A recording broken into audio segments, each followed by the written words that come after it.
ഈ യുദ്ധം അവസാനിപ്പിക്കാൻ പാകിസ്ഥാൻ നടത്തുന്ന ശ്രമങ്ങളെ മാനിക്കുന്നതായി ഇറാൻ വിദേശകാര്യ മന്ത്രാലയം. യുദ്ധം ആരംഭിച്ചത് ഇറാനല്ലെന്നും അമേരിക്കൻ സയനിസ്റ്റ് ശക്തികൾ അടിച്ചേൽപ്പിച്ചതാണെന്നും നിയമപരമായ സ്വയം രക്ഷാവകാശം മുൻനിർത്തിയാണ് ഇറാന്റെ നടപടിയെന്നും മന്ത്രാലയം വ്യക്തമാക്കി. ഏതൊരു വെല്ലുവിളിയും സ്വീകരിക്കാൻ സൈന്യം സുസജ്ജമാണെന്നും ഇറാൻ വിദേശകാര്യ മന്ത്രാലയം അറിയിച്ചു. MCA നാസർ ചേരുകയാണ് വിശദാംശങ്ങളുമായി.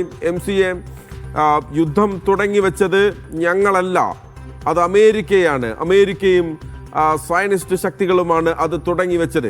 ഏതൊരു വെല്ലുവിളി വന്നാലും ഞങ്ങളത് നേരിടാൻ തയ്യാറാണ് എന്ന് ഇറാൻ പറയുകയാണ്. അതോടൊപ്പം തന്നെ ഇന്നിപ്പോൾ ഹോർമസിലുണ്ടായിരിക്കുന്ന 2 കപ്പലുകൾ പിടിച്ചെടുത്ത സാഹചര്യം, അതിലൊന്ന് ഇന്ത്യയിലേക്ക് തിരിച്ച കപ്പലാണ് എന്നുള്ള വാർത്തകളും ഉണ്ടായിരുന്നല്ലോ. അതോടൊപ്പം തന്നെയാണ് ഇന്നിപ്പോൾ ചർച്ചകൾക്കുള്ള സാധ്യത. നയതന്ത്ര തലങ്ങളിൽ നടക്കുന്ന കൂടിയാലോചനകൾ, അത് അമേരിക്കയിലായാലും ഇറാനിലായാലും പാകിസ്ഥാനിലായാലും നടക്കുന്ന കൂടിയാലോചനകൾ, ഗൾഫ് രാജ്യങ്ങളുടെ നിലപാടുകൾ എന്താണ്? MCA, ഏറ്റവും പുതിയ അപ്ഡേറ്റ് നമുക്ക് നൽകാനുള്ളത്.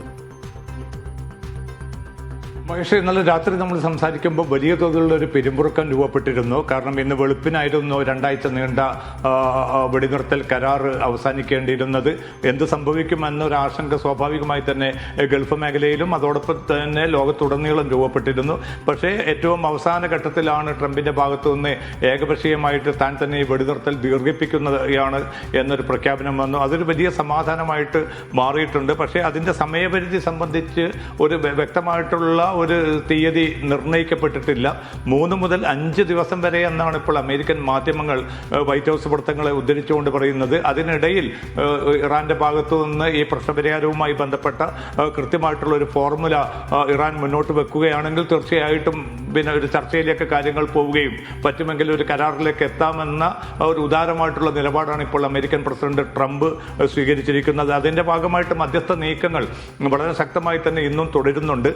പാകിസ്ഥാനിലെ ഇറാൻ അംബാസഡറുമായിട്ട് പാക് പ്രധാനമന്ത്രി ഷഹബാസ് ഷെരീഫ് ഇന്ന് വിശദമായിട്ടുള്ള ചർച്ച നടത്തി. അതോടൊപ്പം തന്നെ വിദേശകാര്യമന്ത്രി ഉൾപ്പെടെയുള്ളവരുമായിട്ടുള്ള ആശയവിനിമയം തുടരുന്നുണ്ട്. പക്ഷേ ഇറാന്റെ ഭാഗത്തു നിന്ന് ഇപ്പോൾ ഏറ്റവും അവസാനം വന്നിരിക്കുന്ന 2 നിലപാടുകളും ഏതെങ്കിലും അർത്ഥത്തിൽ ഒരു വിട്ടുവീഴ്ചയോ ഇസ്ലാമാബാദ് ചർച്ചയിലേക്ക് വരാനുള്ള ഒരു അനുകൂലമായിട്ടുള്ള തീരുമാനമോ പ്രതിഫലിക്കുന്നില്ല എന്നത് നാം പ്രത്യേകം ശ്രദ്ധിക്കേണ്ടതുണ്ട്. അതിലൊന്ന് വിദേശകാര്യ മന്ത്രാലയത്തിൻ്റെതാണ്. അതിൽ പറയുന്നത് യുദ്ധം ഞങ്ങൾ രൂപപ്പെടുത്തിയതല്ല, അത് ഞങ്ങൾക്ക് മേൽ അടിച്ചേൽപ്പിച്ചത് അമേരിക്കയും സയനിസ്റ്റ് രാജ്യം കൂടിയാണ്. അതുകൊണ്ട് തന്നെ ഈ യുദ്ധത്തിൽ നിന്ന് തങ്ങളുടെ ഒരു ആത്മരക്ഷ മുൻനിർത്തിക്കൊണ്ടുള്ള നടപടികളാണ് തങ്ങൾ സ്വീകരിച്ചു വരുന്നത്.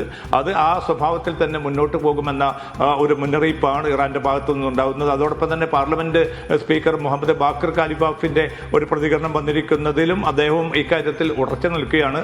ഒന്ന്, നാവിക ഉപരോധം അടിയന്തരമായിട്ട് പിൻവലിക്കണം. കാരണം ഈ നാവിക ഉപരോധം എന്നത് തുറന്ന യുദ്ധപ്രഖ്യാപനമാണ്.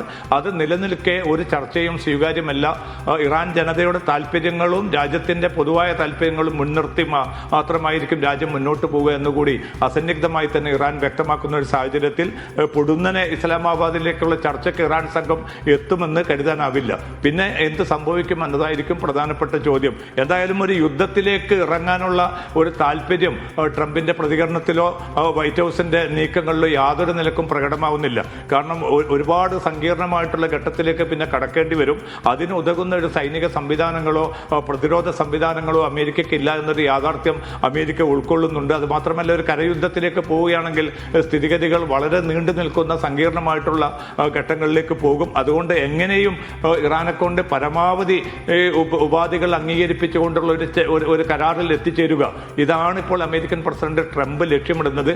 അതിനുവേണ്ടിയാണ് ഇപ്പോൾ പാകിസ്ഥാനെ മുൻനിർത്തിക്കൊണ്ട് അവസാനവട്ട നീക്കങ്ങളൊക്കെ തുടരുന്നത്. പക്ഷേ അനുഭാവപൂർണ്ണമായിട്ടുള്ളൊരു നിലപാടുണ്ടായിട്ടില്ല.